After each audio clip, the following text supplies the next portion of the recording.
Alright, so in the previous video we looked at the basic properties of a constraint, and we looked at the actual vellum cloth and we made it behave more like cloth, and then we looked at a constraint that is constraining certain points and the difference in that constraint. But now I want to show you something that is kind of easy to do in Maya, and here it kind of threw me for a loop for a while till I learned to think in Houdini way and got a better understanding of what's happening behind the scenes to kind of help me solve it. Because a lot of the videos that I saw, they kind of rush through this or don't give a good explanation. So I'm going to try my best to give the explanation for as far as I understand it. And anybody who has anything to add is very much welcome to add it in the comments below. So let's get to it. If I jump back into Maya real quick, and you can see that I have taken the rest length over here and animated it down, and you can see that it's, you know, it's a pretty easy thing to do. It's like it looks at the position of the constraint, and it will just shorten the distance of that constraint of the rest length to frame 10, and it works great. But if I try to do the same thing here, it's kind of weird, because if I go and keyframe, go over here, keyframe, and let me just run this, and it just go down to the little brain here and turn it off. I don't know why this didn't reset all. Enable, say frame 24, and I'll change it to 0.2. Okay, and then we're going to go back. By the way, this is supposed to go back to a full brain, not like a stop there. I'm not sure why that is not working anymore. It's very weird. But anyway, if I press play, you could see that it's not shrinking in. It's keeping its distance. So it's basically, there's no difference. So if I, do that, let me just turn off the... Yeah, I'll just leave this on. And then you can see it's not shrinking in. It's staying the same as before. And that's not exactly what I want. I wanted to shrink in as much as possible because, in this case, this is what I want. I want to animate the constraint itself. So this kind of threw me for a loop because I couldn't understand why wouldn't this animate? Well, it turns out since what's calculating the behavior of this constraint is the solver, and since the solver is doing it after the fact that the constraint exists, and I animated it here, which you can see 100% it's changing the rest length, but the rest length is not interacting with it because the solver is not reading this animation. It's doing its own thing. It's just reading the first position of it where it is in the first frame, and that's what it's going to do. That means that if I go and change the animation, all right, let's go, frame 1 is 0.2, and then frame 24 over there is going to be 1, right? And I go here, you will expect that when I run the sim, it is going to shorten, but it's not going to open back up, right? And that's definitely not what we want. You could see it like pretty much in one frame pops, and that's definitely not what we want.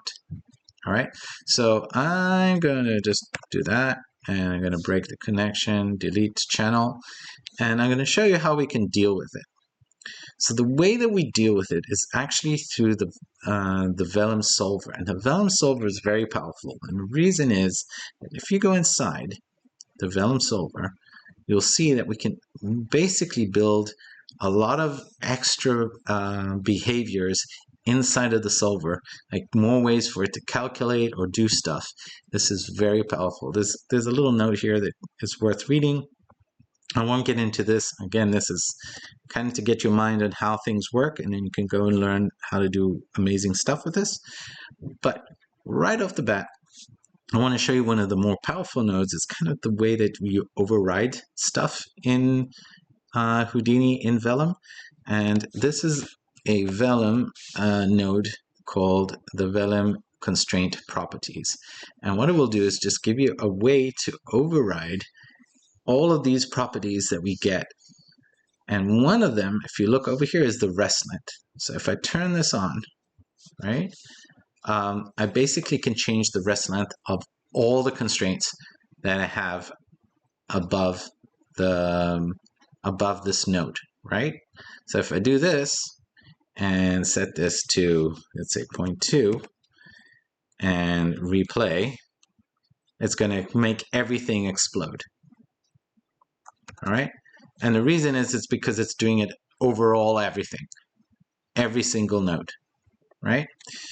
And of course we don't want that. We just want to do what we want to do. So how do we control this? Well, there's actually a very good way to control this. I'm going to go up one level by pressing U, and I'm going to go into our constraint, and right down here I can enable my out group. And now I could name this out group. All right, I can name it the way I want to name it. So in this way, I want to just call it anim, name, just so. All right, and then if I go back here and click on the group here, I will be able to put that in right there. So now I have this anim group, and I can click the first frame. Let's keyframe the first frame. And let's go to frame 23 or 24 and zoom that down to about 0.2. And now the rest length, oh, that's rest length and not rest length scale.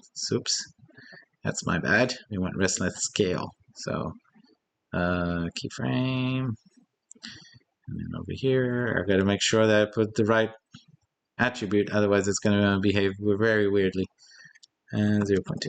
Okay, there we go. And you could see it actually shortened immediately. And now we're actually going to get this shortened exactly the way we wanted.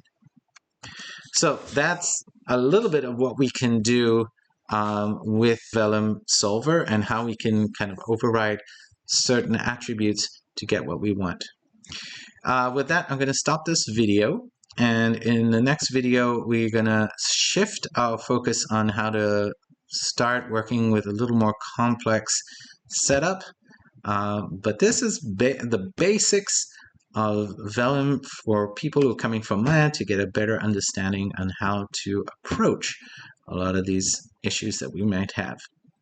Anyway, with that being said, I am going to sign off of this video, and in the next video, we are going to look at how to set up multiple cloths simulations and have some fun with that.